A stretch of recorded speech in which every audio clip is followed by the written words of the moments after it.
applications, which the iPhone application and the Droid are not currently available to our partners, but they will be. So the cloud backup and mobile backup will be a part of this, will be delivered shortly. We're expecting by the end of the quarter to have a generic branded Droid app available for all of you.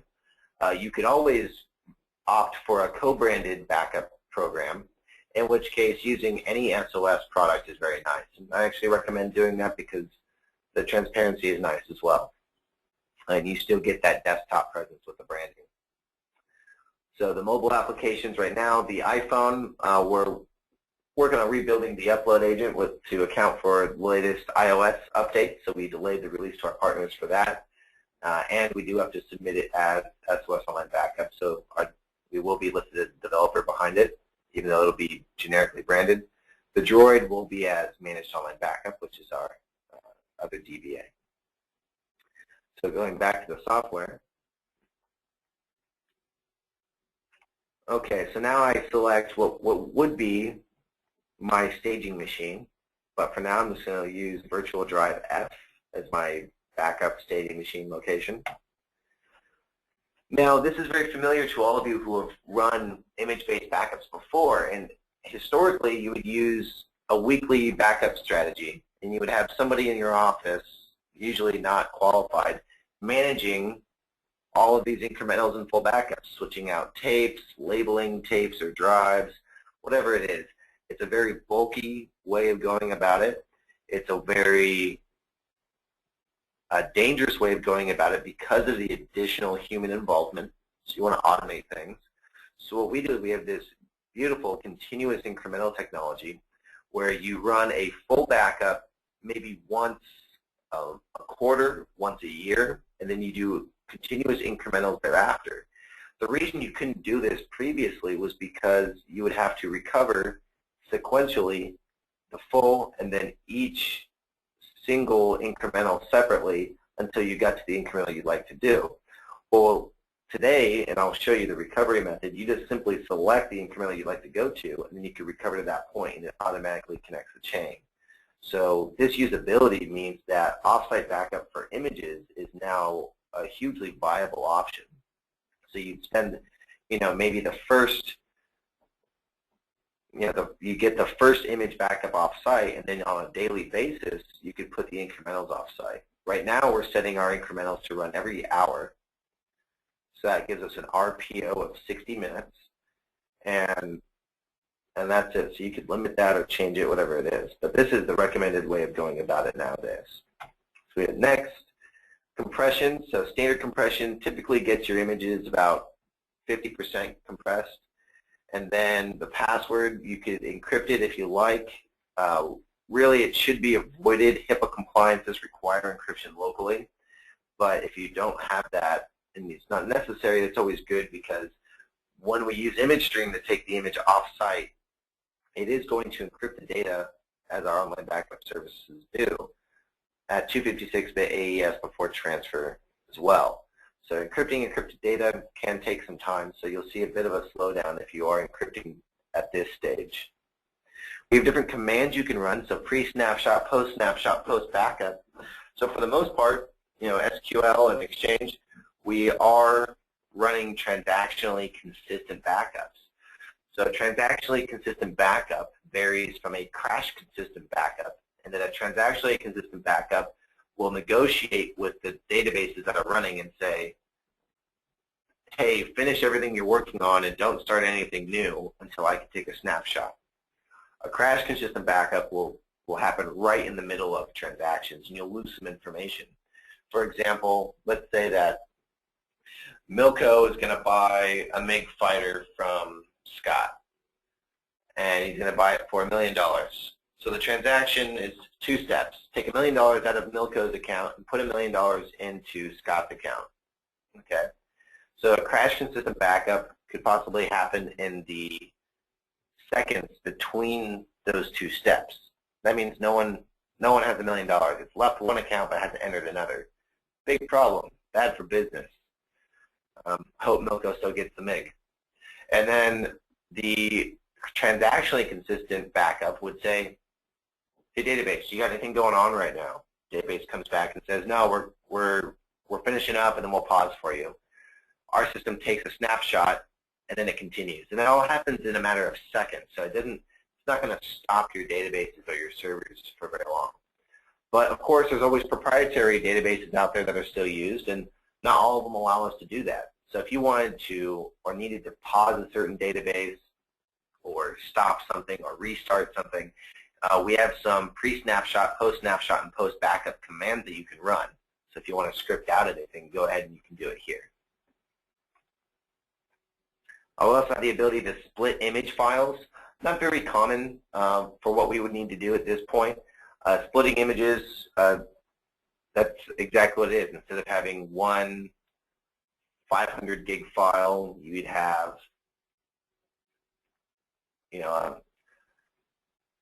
50 10 gig files.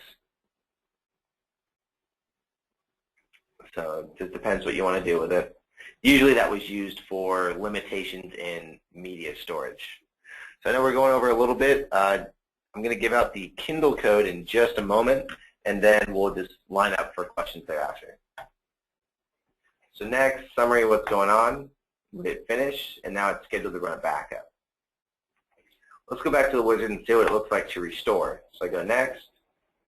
I browse to my backup destination, and I see it's listed as backup job 15, and then the incrementals listed next to it. So I'll just pick backup job 15. Gives me a little summary of what this backup job is all about. Then it says, hey, we recognize some incrementals on this one. Which one do you want to recover to? I say, well, let's just go to incremental 8. I hit next. This is great. We're going to recover this to a virtual drive that hasn't yet been created. What would you like to name this virtual drive? Sure, let's do a virtual drive Z. And you can mount it as a backup or mount it as a read-only backup. So, for instance, if you plan on using this as a new backup destination, then that's great. But if you're going to start working from this area, then you would uncheck this read-only box. Hit next gives us the file chain. So again, that intelligent file chain recovery. Hit finish, and now it's going to pull us into the virtual drive Z that we just created. So being that it's an Exchange server, I'm going to open up my Exchange granular recovery to show the power we have over Exchange. So here's the EGR wizard. So first I would select the source. So okay, where's that Exchange database that we just recovered? So I go to my Exchange drive Z, open up Exchange, open up mailbox database, and I finally get to my EDB file, Exchange database. Open that. It's going to automatically assume the log file path. You can change that if for whatever reason that's not correct. And then the temporary file path. Is it okay? It's going to load this up. I got one quick question.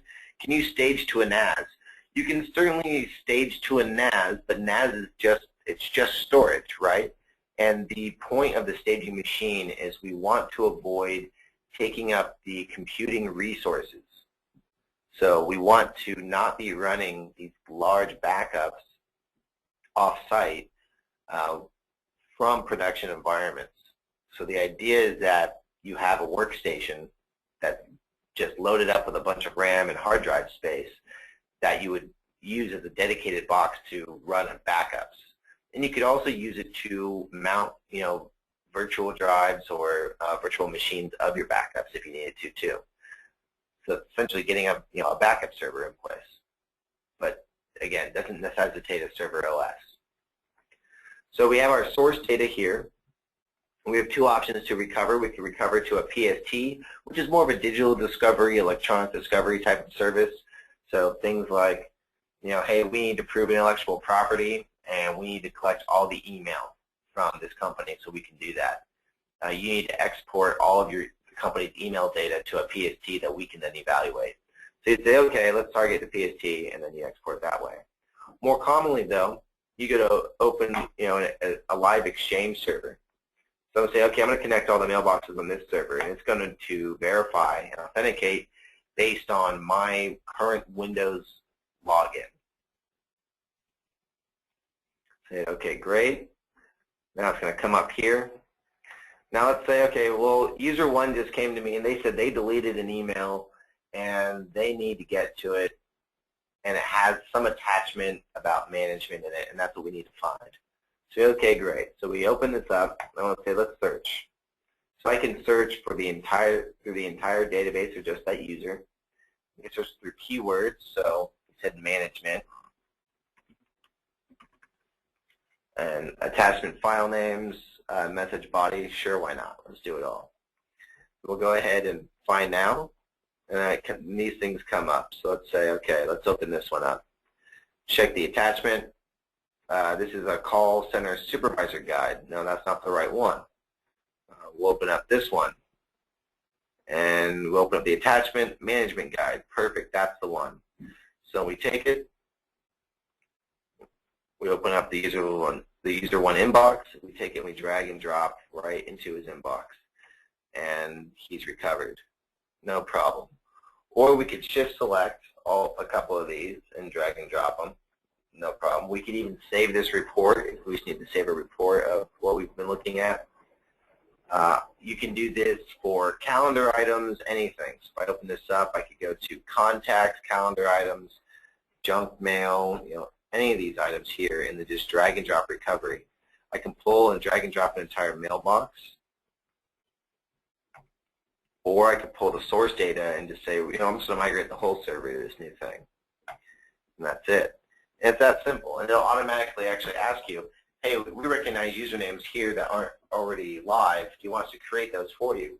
Perfect, create it. Saves you another step. Okay, so that was the quick, brief demo of what we have going on here with ServerSave and an image stream, which is familiar to our file and folder backup. It's just specifically designed to handle large file backups. So I could select my drives here, then I could schedule.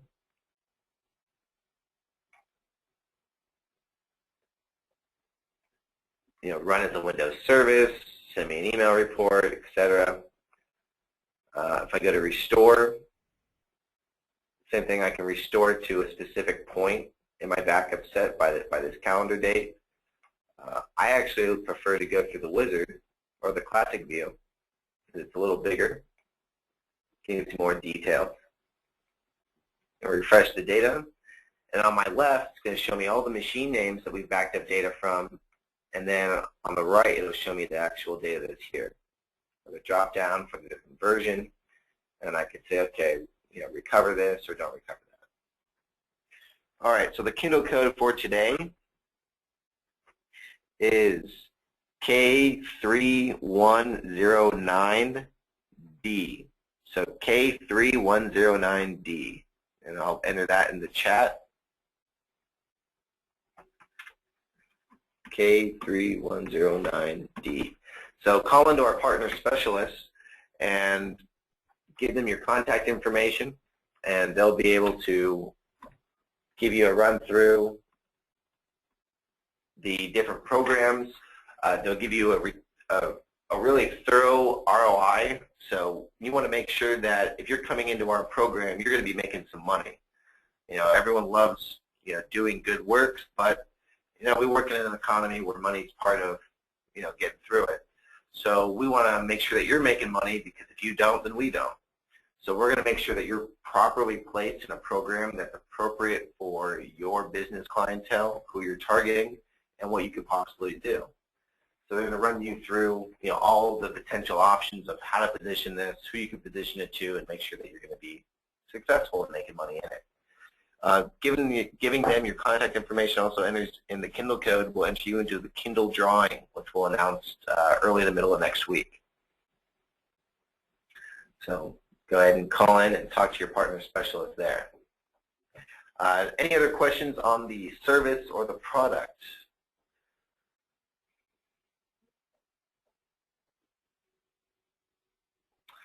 Scott asked, do you have a call number in Australia?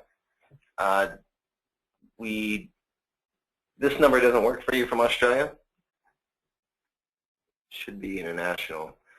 We also have our local number. If you call in 310, 878-2626. And extension 1 will get you to our sales team.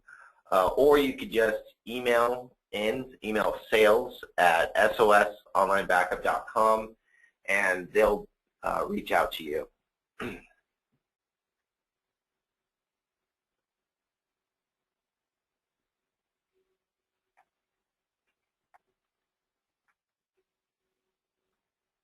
All right, any questions about the service? Did we cover enough of what you wanted to see in today's program? Again,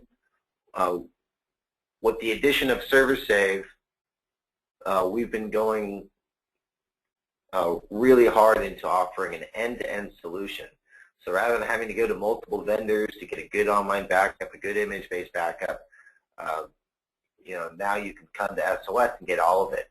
And our partner program, we really feel is the strongest in the market, and from the feedback we get from our partners, it's quite validated, largely in part to the attention and the effort we have behind it. So the whole point of this ServerSave program was to give our partners the ability to disrupt the existing marketplace as far as this type of backup is concerned, give a better service at a much lower cost than you can get it anywhere else. The email confirmation, yes, it's sales@sosonlinebackup.com. Thank you, Ken. Ken's actually one of our partners, and this is not his first time through one of our webinars, so we can see that we keep him coming back. So Ken, we appreciate you and all your feedback. Milko asks, is there no way to sign up online? Do I have to call in? You gotta call in to register the Kindle code, because we need to make sure we got a contact for you. But if you email sales@SOS, and you can request a scheduled time to be called by somebody about the partner program. But this program really is pretty hot. We've seen out of the 600 or 700 bars that we have today, we've signed up about 300 new ones and converted from our old program just since launching this program in November. So this has really been a hot ticket item. This is really covering all your bases. All right, well, thank you, Milko, so much. Milko says, good presentation, smiley face. Love the emoticons, keep them coming. All right, everybody, well, I think that pretty much sums it up for us today, so I appreciate your time. Looking forward to seeing you out there in the market. Again, my name is Derek Wood, the Partner Products Manager here at SOS, and if you do want to catch a session with Ken Shaw, our CEO, he will be on next Thursday at the same time, same place. So thank you all, and looking forward to it.